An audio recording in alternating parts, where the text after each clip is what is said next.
Olá, muito bem-vindo. O texto sobre o qual vamos refletir é tirado de Lucas 4, 1 a 13.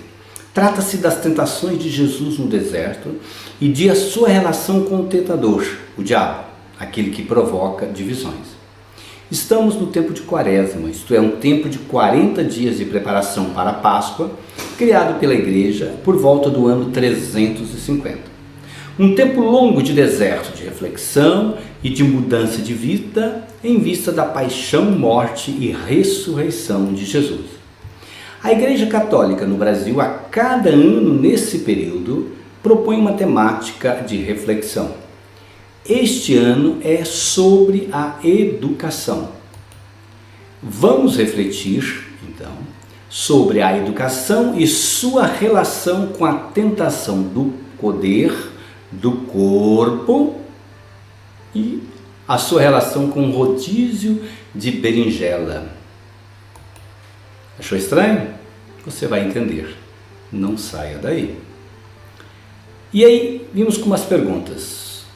O que é isso, educar? Educar para quê? Quem educa hoje? A família? A escola? A igreja? A televisão? Ou as redes sociais? Qual a relação entre educação, poder e tentação? Por que a mulher é chamada de tentação? O que é isso, rodízio de berinjela? Diante de tantas perguntas tentadoras, vamos a possíveis respostas. Comecemos com o lema da campanha da fraternidade, tirado do livro de Provérbios, capítulo 31, 26, que diz: fala com sabedoria, ensina com amor. Esse provérbio, essa máxima, apresenta a proposta judaica de educar, conservada pelo livro de Provérbios e assumida por Jesus, como demonstra o cartaz da campanha. Vamos vê-lo para entendê-lo? Jesus está, observa, encurvado na posição de escuta diante da mulher adulta, que não é Maria Madalena. Ele ouve, procura entender o que a mulher tem a lhe dizer. Condenada pelos mestres, a mulher também está curvada em sinal de acolhida dos ensinamentos de Jesus. Jesus e a mulher têm as mãos no coração. Por que isso? Porque o coração, na visão judaica, é a sede do conhecimento e não a cabeça. Desta é a sede do conhecimento e também da misericórdia. Esta expressão misericórdia foi conservada na tradução latina do substantivo hebraico ramim, resultando na junção dos substantivos compaixão em latim, miseratio, e coração, cordis. Isto significa, então, ter compaixão do coração, isto é, sentir, ouvir o outro. Então, isto é o que significa o coração. Então, educar, na verdade, esse movimento do coração. É o movimento da escuta, da compaixão e da interpretação dos fatos e do transmitir com amor a sabedoria adquirida dos antepassados. O contrário de educação é cair na tentação de inverter o sentido dos valores, deseducando. O texto de Lucas 4 é reflexo desta educação judaica, unida à fé. Jesus e todo judeu professava a máxima da lei judaica, que dizia: amarás o Senhor teu Deus com todo o teu coração, com todo o teu ser e com todas as tuas posses. É isso mesmo, com todo o teu ser, com todas as tuas posses, né? E com todo o teu coração. Lucas mostra que Jesus, no início de sua missão, é testado, para ver se de fato ele era o Filho de Deus e se estava convicto de sua missão. O tentador entra em cena no deserto, que é o lugar do demônio chamado Azazel, que também é chamado de diabo, que é a tradução grega do aramaico Satanás, aquele que divide para se impor, dominar, assim como capeta do imaginário popular, vindo na Idade Média. Jesus não se aceita nessa relação com o demônio de se submeter ao poder das riquezas e das glórias e da saciedade oferecidas pelo diabo. Ele rejeita todas elas e não aceita ser dominado. Para se tornar um mestre, Jesus na educação judaica deveria ser provado 3 vezes, como diz o Shema. E foi o que aconteceu com ele durante 40 dias. Jesus era judeu, mas agiu de forma diferente do seu povo, que esteve simbolicamente no deserto por 40 anos. Esse povo esteve aí no deserto, não resistindo à fome, discutindo com Moisés, colocando Deus à prova e duvidando de sua presença no meio deles, como diz Êxodo 17, 1-7. E o que é pior, cedendo à tentação do poder do bezerro de ouro, conforme Deuteronômio 9:13. A conclusão para Lucas é de que Jesus é o mestre, é o educador, preparado para falar com sabedoria e ensinar com amor. O jejum no deserto mostrou-lhe o caminho de Deus. Jesus é o novo Adão que resistiu ao tentador, o novo Moisés que passou pelo deserto e carregou sobre si a tentação do povo. Olha que maravilha. Vamos lá, atualizar a nossa reflexão.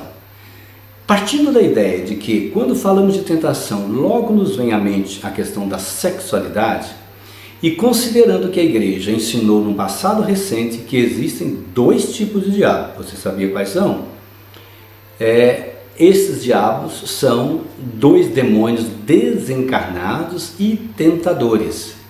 O masculino chamado íncubus e o feminino chamado súcubus. A ação deles começa pelo corpo do ser humano, precisamente pela sexualidade, e atinge almas. Como?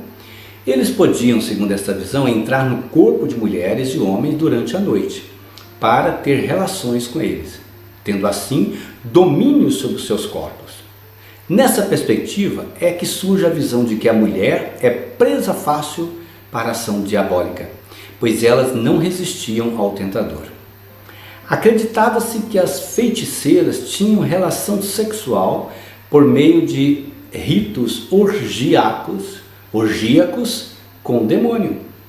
O poder de fazer o mal de várias formas vinha dessa relação com o Senhor dos prazeres, o diabo. Portanto, a mulher e suas malícias são obras do demônio. Nessa visão, sobretudo as feiticeiras, por estragarem a ordem natural estabelecida no universo.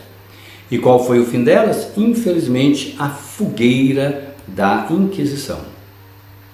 A relação sexual entre seres humanos era sinal de fraqueza de ambos e colocava em risco o poder de domínio exercido por eles. Cultos em civilizações antigas celebravam o poder do homem, do macho, e a sua relação com o sagrado. A tourada é reminiscência desta relação erótica de poder. O toureiro mostra o seu corpo bem formado para um público ávido de poder e de erotismo. Ele mata o touro para restabelecer a ordem masculina do sagrado.